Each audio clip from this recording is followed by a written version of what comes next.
초등학교 6학년 여름방학 때 입대할 뻔한 썰. 전예님께서 올려주신 썰랑썰레입니다. 유튜브로 보시는 분들 구독과 좋아요, 알림 설정, 댓글 잊지 말고 한 번씩 눌러주세요. 안녕하세요, 개보건님. 아프리카에서 게임 방송하실 때부터 드문드문 봐오다가 최근에 유튜브에 재미난 썰 영상들을 본격적으로 흠뻑 빠지며 아침에 씻을 때, 일할 때, 출퇴근할 때 맨날 듣고 또 듣다가 결국에는 동영상 내용을 술술 외워버린 중독돼버린 20대 중반 남자입니다. 공부를 개보건님 방송 보듯 그렇게 좋아했으면 하버드를 갔을 텐데 그렇게 좋아요?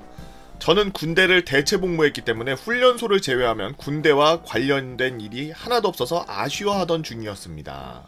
그러던 중 어느 날 썰랑썰레에 나온 열차 관련 군대 썰, 해병대화된 육군 차량 관리병 썰을 듣고 아 맞아! 하고서 생각나는 일이 있어서 한번 써봅니다. 때는 2008년 겨울. 초등학교 6학년이었던 저는 겨울방학을 지내고 한참 고민에 빠져 있었죠. 바로 하고 싶은 게 단 일도 없다는 거였습니다. 매사에 흥미로운 일도 없고 재밌는 일도 없고 주변 사람들이나 책, TV 등 매체에서 열심히 살아라, 공부 열심히 해라, 꿈을 크게 가져라 라는 등 열심히들 다들 채찍질을 해댔지만 전 늘 궁금했죠. 내가 왜 열심히 살아야 되지? 왜 공부를 해야 되지? 이런 생각을요. 무엇을 위해 살아야 되는지에 대해서 살다 보면 한 번쯤 하게 되는 사춘기의 고민, 그런 고민이었다고 생각합니다. 숫자만 어른이 된 지금도 그 고민에 대한 명쾌한 답을 찾지 못했는데 그때는 얼마나 막막한 고민이었을까요? 그러던 중 이물련 작가님의 젊은 날의 초상이라는 책을 읽게 되었는데 내용이 대강 이랬습니다. 아니 초등학교 6학년인데? 인생의 회의를 가진 젊은 대학생이 삶을 살아야 하는 이유를 찾기 위해 서울에서 무작정 강원도로 여행을 떠나는 내용이었죠. 이 소설을 본 저는 그래 이거야 하면서 나도 여행을 떠나서 인생에 대한 답을 찾는 거야 하면서 그때 당시에 유행이었던 노홍철 형님의 좋아 가는 거야를 외치면서 짐을 싸기 시작했습니다. 그렇게 다음날 부모님에게 세상을 돌아보고 오겠습니다. 무슨 생각을 하셨을지 참 보내주신 것도 신기합니다. 지금까지 모아온 코 묻은 돈 20만원을 들고 무작정 출발했죠. 그렇게 집을 나서서 집이랑 가장 가까운 역인 정읍역에 도착한 저는 청량리역에 강원도 해변까지 가는 운행하는 기차가 있다는 걸 알고 무작정 정읍에서부터 호남선에 몸을 실었습니다. 호남선에 몸을 실었는데 비는 안 오더라고요. 비 내리는 호남선을 생각했나봐요. 아마 남행열차가 아니라 그랬던 것 같습니다. 진짜 20대 중반인데 이런 말 하는 거 보면은 좀 이렇게 조숙한 게 맞는 것 같아요. 지금 20대 때 해야 되는 고민을 13살 때 하고 있잖아요. 근데 20대 중반인데 지금 이런 드립 치고 있잖아요. 지금 40이 넘은 거야. 뇌는 한 4, 50 된 거야. 그때 당시만 해도 스마트폰이 막 개발될 시점이라 혼자 기차를 타고 가다가 모르는 사람이 옆자리에 앉아도 스스럼없이 말을 건네고 이야기할 수 있던 걸로 기억합니다. 열차 안에 옆자리에 앉은 사람이 내리고 그 역에서 다른 사람이 올라 또 다시 제 옆자리를 채우고 또 이야기꽃이 피고 덕분에 올라가는 일이 심심하지 않았죠. 아마 솜털도 다 안 자란 초등학생이 혼자서 기차를 타고 있으니 옆자리에 앉은 사람들이 많이 궁금했나 보더라고요. 지금은 열차에서 모르는 사람끼리 사담하는 거를 터부시하는 세상이 되었죠. 기술의 발전함에 따라 잃어버리는 게 많다고 생각됩니다. 그만큼 세상에 미친 사람이 많기 때문에 그런 건지 터부시하진 않아요. 청량리에 도착하고 동해바다 정동진을 향하는 표를 끊고 열차를 기다리고 있을 때 사건이 발생했습니다. 좀 일찍 가서 기다리고 있던 저는 시계를 봤죠. 오전 9시 50분. 예약한 열차는 10시 10분. 일찍 온 저는 가만히 기다리고 있는데 10시 좀 안 돼서 열차가 들어오는 겁니다. 아무것도 모르고 청량리에서 열차를 처음 타던 초딩이었던 저는 열차가 좀 빨리 올 수도 있구나? 라고 생각하고 있었는데 이상한 점이 한두 개가 아니었습니다. 우선 열차가 들어오면 방송으로 안내해줘야 되는데 안내도 없고 주변에 이 열차를 타려는 사람도 없이 저 혼자였으며 결정적으로 정차한 열차의 문이 열리지가 않았죠. 전 그때 그러지 말았어야 했어요. 그 열차의 문을 두드렸죠. 한 번 두드렸는데 문이 열리지 않아 계속 두드리던 중 문이 열렸습니다. 근데 웬걸? 웬 어수룩해 보이는 인상의 군복을 입은 아저씨가 빤히 쳐다보고 있더라고요. 아마 그 아저씨가 문을 열어준 것 같았어요. 당황해하면서 머리를 긁적이면서 그 군인 아저씨한테 안녕하세요?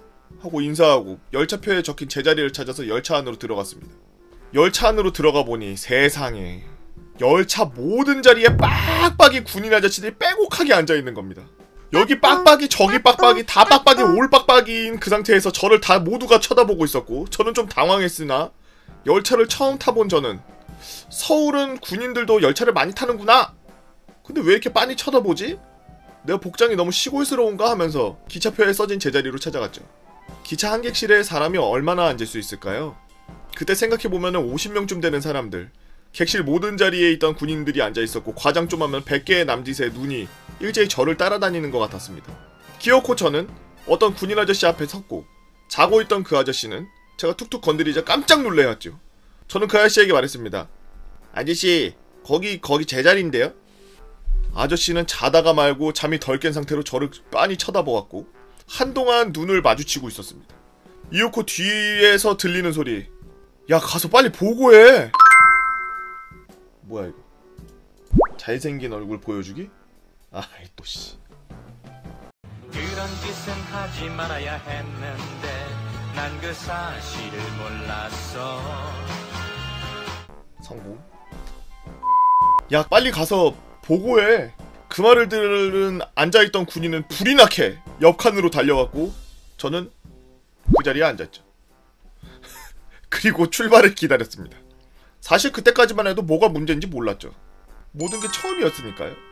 그러던 중 열차는 출발했고 드디어 정동진을 갈 생각에 너무나 설렜습니다. 이윽고 달려나간 병사는 간부 중사 아저씨 한 명을 데려왔죠. 자리에 앉아있던 저와 서있는 중사 아저씨의 대화는 이렇게 시작했습니다. 야 꼬마야, 너 이 열차 어디 가는지 알고 탄 거야? 정동진 가는 거 아닌가요? 아니, 이 열차는 조치원으로 간단다. 네? 저는 조치원이 어딘지도 몰랐습니다. 이 열차는 일반 열차가 아니라 군인 열차야. 표 좀 보여주겠니?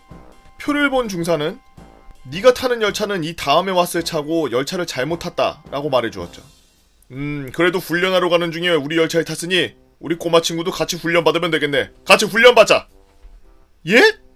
아, 이렇게 군인이 되는 건가? 싶었습니다. 언젠가 명절에 친척들이 모이고 거나하게 취한 사촌 형들이 군대에 입대일로 서열을 정하고 티격태격하던 중 옆에 앉아있다가 들은 말은 꼬우면은 중학교 여름방학 때 군대 갔다 오든가. 그때 저는 옆에서 듣고 아, 중학교 여름방학에도 군대 갈 수 있구나 라고 생각했었죠. 망연자실해 있던 저는 아, 그래, 이렇게 군대에 끌려가는구나, 다른 사람들도 다 이렇게 군대 가는 거구나 라고 생각했죠. 주변 군인 아저씨들도 다 키득키득거리고 있고 열차는 하염없이 남쪽을 향해 달려갔습니다. 집 떠나와 열차 타고. 제게 중사 아저씨가 물어봤습니다. 근데 꼬마야, 너 이 열차 어떻게 들어왔니? 저는 보고 느낀 대로 말했습니다. 문을 똑똑 두드렸더니 앞에 군인 아저씨가 문을 열어줬다고요. 그 말을 듣자마자 중사 아저씨는 얼굴이 올그락 뿔그락해지더니 바로 뛰쳐나가셨습니다. 아마 그 군인 아저씨를 족치러 간 것 같았는데 지금 생각해보면 그 아저씨는 뭔 죄인가 싶네요. 열차는 조치원에 도착했고 군인 아저씨들은 키득거리며 어서 그 중사 아저씨 오기 전에 도망치라면서 제게 귀뜸해 주었고 무서웠던 저는 열차가 서자마자 바로 불이 나게 도망쳤습니다. 정말 군대 끌려가는 줄 알았거든요. 이상 한 초등학생이 정동진 가려다가 군인 열차 탄 썰이었습니다. 추신, 그때 열차 문 열어준 아저씨 지금은 30 중반쯤 되셨겠네요. 제가 괜히 군인 열차에 난입해서 안 해도 될 고생을 하셨을까 걱정입니다. 만약 그때 제가 생각나고 그런 일이 있었다면 지금 이 자리를 빌어 사과하고 싶습니다. 감사합니다 라고 전예님께서 올려주신 썰랑썰레였습니다. 참 초등학생이어서 할 수 있는 그런 당찬 행동들? 사회를 아무것도 모르고 시스템에 대해서 아무 이해도가 없으니까 할 수 있었던 일들. 근데 어린 친구 치고는 굉장히 조숙하네. 초등학교 6학년 때 세상을 알아보고 싶다고 그 부모님들도 그래 갔다 와라라고 허락해주신 것도 참 신기해요. 초등학교 6학년이 좀 등치가 있었던지 아니면은 좀 누가 안 잡아가게 생기셨나봐요. 참 대단한 친구예요. 그리고 중간에 아까 전에 말한 것처럼 이미 초등학교 때 한 20살 막 고등학생 이때 자기의 진로에 대해서 좀 이렇게 생각하고.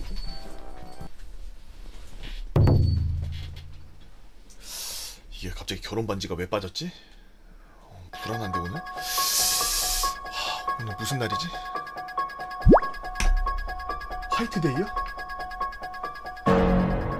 여러분들은 어떤 재미난 이야기를 갖고 있나요? 여러분들이 알고 있는 재미난 이야기 네이버 카페 네이버 카페에서 개보고 팬 나봐요. 개팬다라고 해서 썰렁썰렁 게시판에다 글 남겨주시고 유튜브로 잡아서 업로드 놔도 유튜브로 보시는 구독과 좋아요 알람